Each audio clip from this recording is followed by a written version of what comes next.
وفيها نعيدكم ومنها نخرجكم تارة أخرى.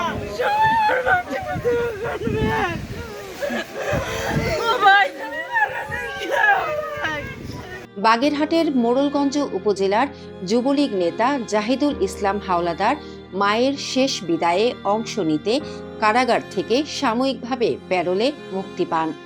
জানাজা ও দাফন সম্পন্ন করে প্যারোলের শর্ত অনুযায়ী তিনি পুনরায় বাগেরহাট জেলা কারাগারে ফিরে যান।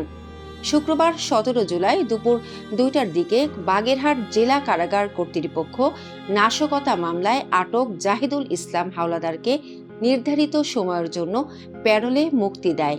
পরে তিনি মোড়লগঞ্জ উপজেলার খাড়িখালি গ্রামে নিজ বাড়িতে গিয়ে মরহুমা মা সবেজান বিবির জানাজায় অংশ নেন এবং দাফন কার্যক্রমে উপস্থিত থাকেন। منها خلقناكم وفيها نعيدكم ومنها نخرجكم تارة أخرى. منها خلقناكم وفيها نعيدكم ومنها نخرجكم تارة أخرى. পারিবারিক সূত্রে জানা গেছে, বার্ধক্যজনিত কারণে বৃহস্পতিবার সবেজান বিবি ইন্তেকাল করেন। ইন্না লিল্লাহি ওয়া ইন্না ইলাইহি রাজিউন।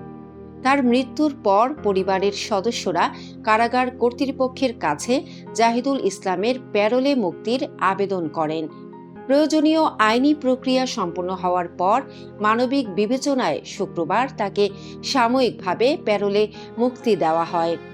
জানাজা ও দাফন শেষে প্যারোলের নির্ধারিত সময় শেষ হলে জাহিদুল ইসলামকে পুনরায় বাগেরহাট জেলা কারাগারে ফিরিয়ে নেওয়া হয়। কারা কর্তৃপক্ষ জানিয়েছে, প্রচলিত বিধিবিধান অনুসরণ এবং প্রয়োজনীয় অনুমোদনের ভিত্তিতে মানবিক কারণে তাকে সাময়িকভাবে প্যারোলে মুক্তি দেওয়া হয়েছিল।